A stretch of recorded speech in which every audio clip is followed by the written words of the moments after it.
Então, amiguinhos, hoje nós vamos falar sobre a biotecnologia moderna aplicada. Mas isso não significa que a biotecnologia ela é uma ciência tão recente assim. Então, o uso do micro-organismo é uma questão muito antiga. A partir do momento dos primórdios da evolução humana, quando que, por exemplo, se descobriu a fórmula de fazer o vinho, a cerveja, a produção de pães, a produção de iogurtes, a produção de coalhadas, bebidas lácteas. Então, esses são processos que são usados micro-organismos.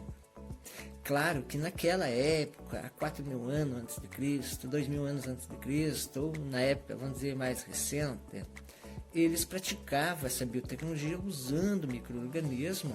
O diferencial é que eles não sabiam explicar o processo, mas na prática eles usavam o quê? A biotecnologia. E falando de um período remotamente recente, ou pelo menos durante o século XIX, principalmente no período da Segunda Guerra Mundial, todos os países envolvidos na guerra, principalmente a Inglaterra, a Alemanha, a Rússia, eles tinham uma necessidade doida pela pólvora. Porque entrava na questão dos explosivos, na questão dos armamentos mais simples também. A pólvora era produto de ouro, vamos dizer assim, para aqueles países que estavam em período de guerra. Aí a Rússia, a Alemanha, a Inglaterra, eles produziam por um processo a acetona.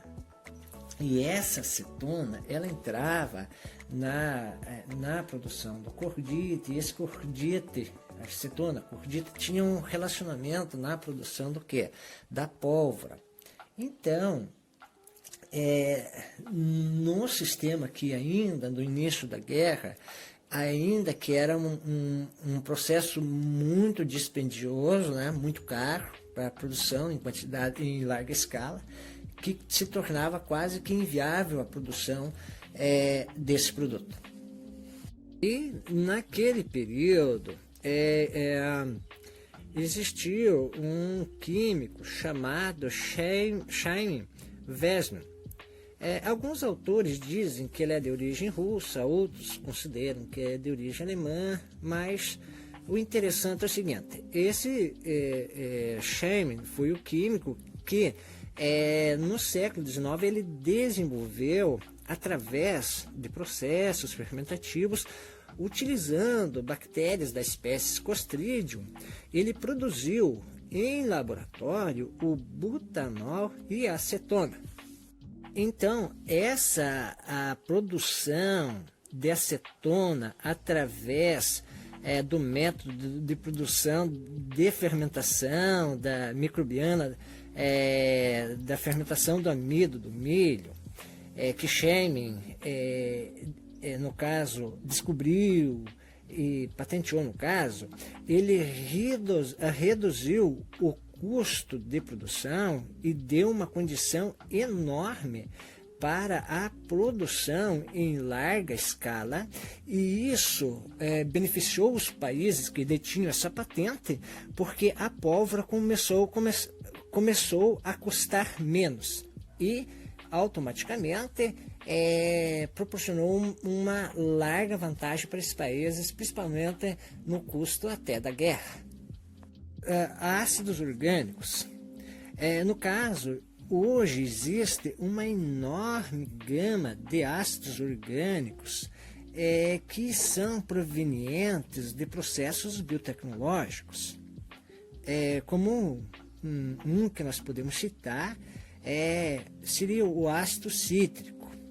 E esse ácido cítrico ele é produzido através do processo de fermentação de fungos, e que esse ácido cítrico ele vai entrar na utilização por processo químico na fabricação do que? De acidulante e também de alguns conservantes, principalmente na área alimentícia.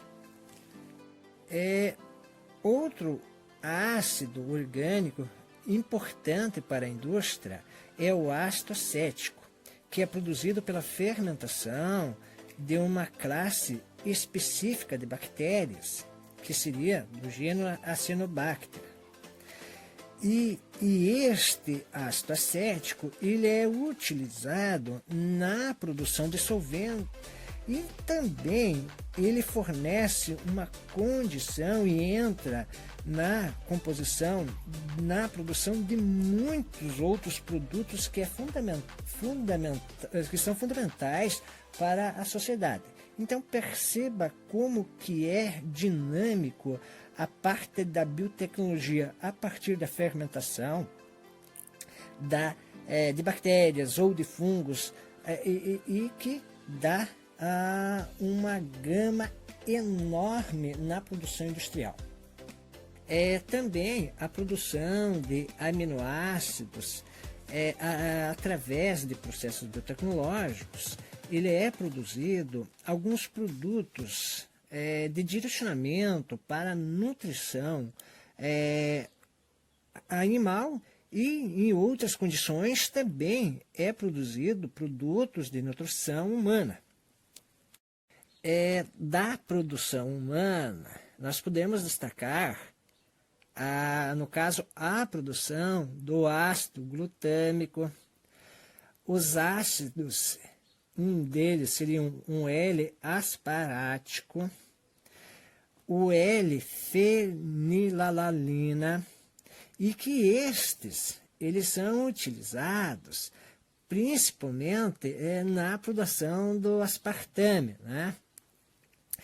E enquanto que na nutrição animal nós podemos citar diversos aditivos alimentares que são produzidos pela biotecnologias, como por exemplo os aditivos que têm por objetivo a melhora do setor produtivo. E quais seriam esses ácidos? Por exemplo, o ácido L-cisteína e o L-treonino. E um outro ponto muito interessante, pelo processo biotecnológico, seria a produção das enzimas. Por quê? Porque pelo processo biotecnológico pode-se produzir enzimas semelhantes dos vegetais, dos animais e até enzimas que são idênticas à do corpo humano. Mas na questão do emprego na indústria dessas enzimas, ele entra no processo produtivo da produção de alimentação, no caso humana, na produção de produtos de nutrição animal também, na produção de produtos higiênicos. Essas enzimas também elas entram na formação desses produtos. E um ponto-chave, principalmente na indústria farmacêutica. Também pelos processos biotecnológicos, nós podemos considerar a produção de biocombustíveis também, como por exemplo o etanol, o biogás, né? E só para nós ter uma ideia, há aproximadamente 2/3 dos combustíveis que são utilizados no mundo, e 2/3 são de fontes renováveis ou sustentáveis, né? Então, analisando o consumo mundial das fontes de energia, dos combustíveis, ele fica na seguinte condição: 34,4% do consumo ele provém de fontes do petróleo. Em segundo lugar, vem o carvão mineral, que corresponde a 26%. Em terceiro lugar, fica o gás natural com 20,5% do montante. Das fontes não renováveis e de outras fontes, no caso, seriam 10,1%, da energia nuclear corresponde em 6,2%, a energia hidráulica ela corresponde em 2,2%, e outras fontes não identificadas elas correspondem a 0,6%. Então este gráfico ou essa distribuição é baseado em dados, no caso do Ministério de Minas e Energia. Vamos analisar uma questão do Enem, MEC. Essa questão, a interpretação diz o seguinte: do ponto de vista ambiental, uma distinção importante que se faz entre os combustíveis é serem provenientes ou não de fontes renováveis. No caso dos derivados de petróleo e do álcool de cana, essa distinção se caracteriza. Letra A. Pela diferença nas escalas de tempo de formação das fontes, período geológico, no caso do petróleo, e anual, no caso da cana. Opção letra B. Pelo maior ou menor tempo para se reciclar o combustível utilizado, tempo muito maior no caso do álcool. Opção letra C. Pelo maior ou menor tempo para se reciclar o combustível utilizado, tempo muito maior no caso dos derivados do petróleo. Opção letra D. Pelo tempo de combustão de uma mesma quantidade de combustível, tempo muito maior para os derivados do petróleo do que do álcool. Opção letra E. Pelo tempo de produção de combustível, pois o refino do petróleo leva 10 vezes mais tempo do que a destilação do fermento de cana.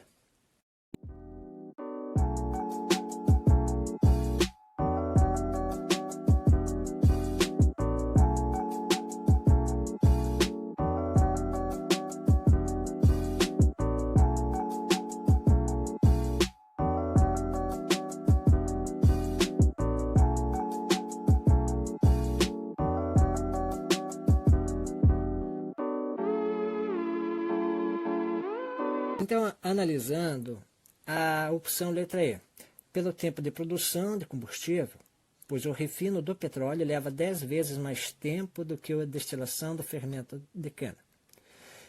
De primeira mão, podemos garantir que essa opção não é verdadeira. Por quê? Porque o petróleo é uma produção industrial e que não tem nada a ver com a questão da demora da produção dos combustíveis. Não seria esse fator que vai caracterizar a resposta correta. Então, podemos descartar a opção E.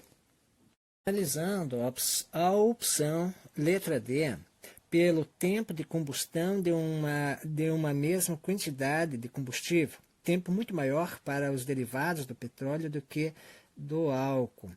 Também não.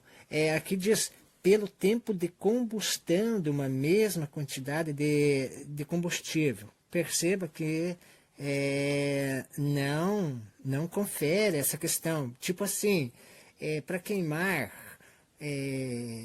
vamos usar um termo bem simples, para queimar 1 litro de gasolina, vai usar mais tempo do que queimar 1 litro de álcool. Então perceba que não é verdadeira, podemos descartar sem medo sim. A questão, opção letra C, pelo maior ou menor tempo para se reciclar o combustível utilizado, tempo muito maior nos casos dos derivados do petróleo. Perceba que essa daqui, ela já se contradiz no seguinte citado, combustível utilizado. Então, se é utilizado, ele não vai ter como mensurar um tempo de reciclagem desse combustível, porque automaticamente, se foi utilizado, ele automaticamente já eliminou essa questão por esse ponto aí. A opção letra B diz pelo maior ou menor tempo para se reciclar o combustível utilizado, tempo muito maior no caso do álcool.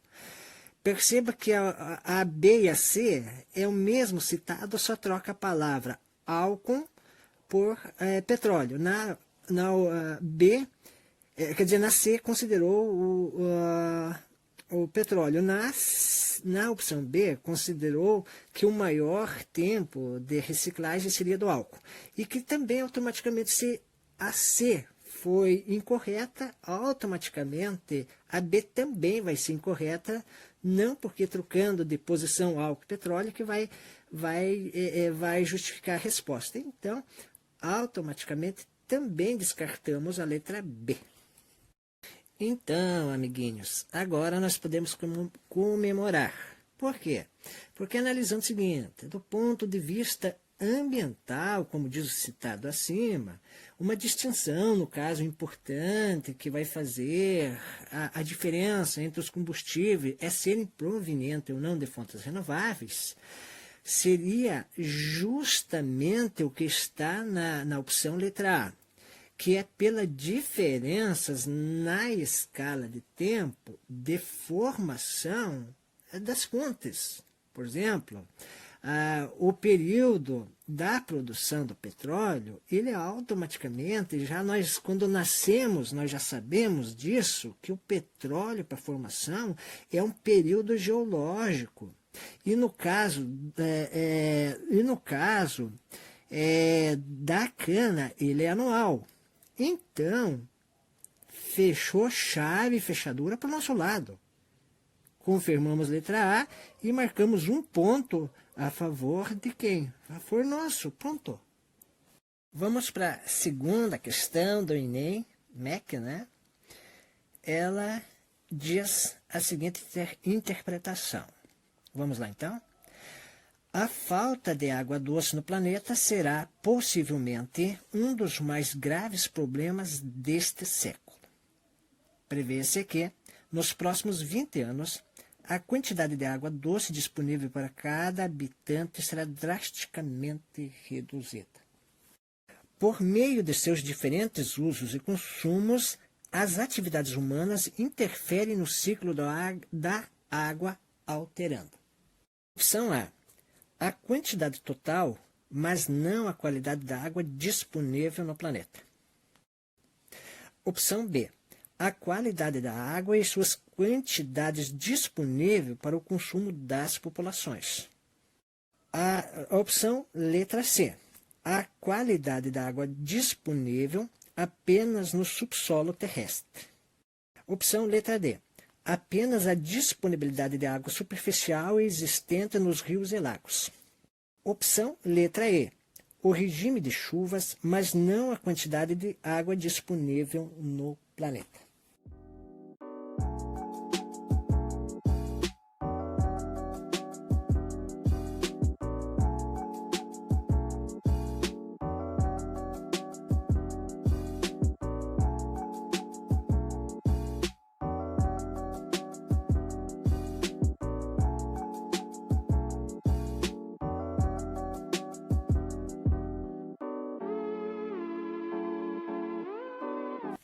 Então, analisamos a opção letra E. O regime de chuvas, mas não a quantidade de água disponível no planeta? Não, essa é uma questão que podemos descartar sem medo e sem muita análise. Nada a ver com alterações no regime de chuvas e relacionando com a quantidade disponível no planeta. Então, a letra E, automaticamente descartamos. Agora, vamos analisar a letra D. Apenas a disponibilidade de água superficial existente nos rios e lagos. Quase que confunde essa questão, porque automaticamente quando a gente pensa em contaminação, em poluição, a gente pensa só a parte visível, tal. Mas não, a partir da contaminação, da poluição, muitas vezes, por exemplo, uma atividade agrícola, uma atividade mineradora, ela não vai atingir somente o rio ou o lago, só a parte visível. Pode contaminar, sim, os lençóis freáticos. Então, por essa razão, nós podemos descartar a D também. Analisando a opção letra C, a qualidade da água disponível apenas no subsolo terrestre, podemos descartar porque automaticamente as atividades humanas elas não atingem só a água do subsolo terrestre. Automaticamente ela atinge todos os níveis da área onde está a água disponível, tanto em lagos, rios, em subsolos, em córregos e assim por diante. Então, descartamos a letra C também. A opção A, nós podemos descartar, porque ela diz o seguinte: a quantidade total, mas não a qualidade da água disponível no planeta, podemos descartar porque realmente é o inverso do que ela está citando. Então, automaticamente, descartamos a letra A. E para fechar com chave de ouro, com a opção letra B, que diz o seguinte: a ação humana ela vai atingindo o quê? A qualidade da água e a sua quantidade disponível para o consumo das populações. Exatamente isso. Por quê? Porque se o homem, se os seres humanos contaminarem um volume grande de água, automaticamente a água vai perder o quê? Vai perder a qualidade. É um dos pontos dentro da lógica, que confere exatamente. Agora, aumentando a quantidade de água contaminada, vai diminuir a quantidade da água não contaminada. Explicado? Então, exatamente a B é a resposta correta. E obrigado por você ter assistido o nosso vídeo aula, quer dizer, e estamos aí dispostos com muita energia, com muita garra para chegar com um preparatório para o Enem com muita firmeza.